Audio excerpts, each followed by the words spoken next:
Ayun, hello mga ka-itzy, kumusta po tayong lahat? Sana nasa mabuting kalagayan po.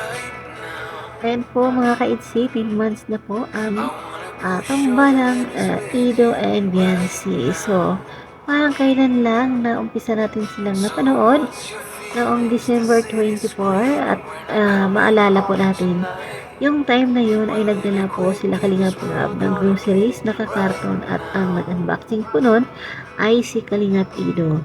At di ko rin makalimutan na paulit-ulit po niyang uh, binuksan yung merienda or royal ba yun. Akala niya iinumin na siguro kaya nabuksan niya. Oh my God! Kalingap Ido.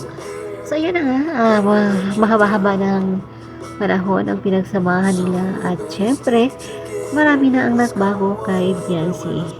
Nagbago in terms of sa pananalita niya at medyo hindi na siya mahihain kasi nga dati nung una pa lang siyang na-vlog ni Kalingap Rab na nandyan si Ido ayun ay parang hindi pa siya makapagsalita at hindi pa rin siya makatingin kay Ido at syempre nahihiya siyang magsalita. Ang galaw po niya is lagi lang nakangiti. Tatakip po siya ng bibig niya habang tumatawa or ngumingiti siya. Dati yun. Wala po siyang ibang masabi kung hindi tango-tango, ngiti-ngiti, ganun lang. So, ayun, marami na nagbago kasi, di ba, mas na-boost na po yung confidence niya.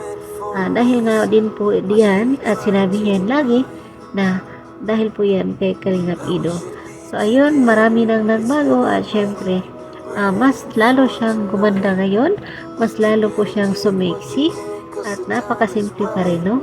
So, ayan, happy mansari sa inyong dalawa at happy mansari sa ating lahat mga supporters ng IDC kasi kung wala din tayo ay wala din sila. So, sana mas marami pang mapapasaya at gaya po namin na kayo po ang aming vitamin sa aming buhay-buhay sa araw-araw. So, happy anniversary, happy 10 monthsary, at sana'y marami pang anniversary. So, yan lang for today. Yan lang for now.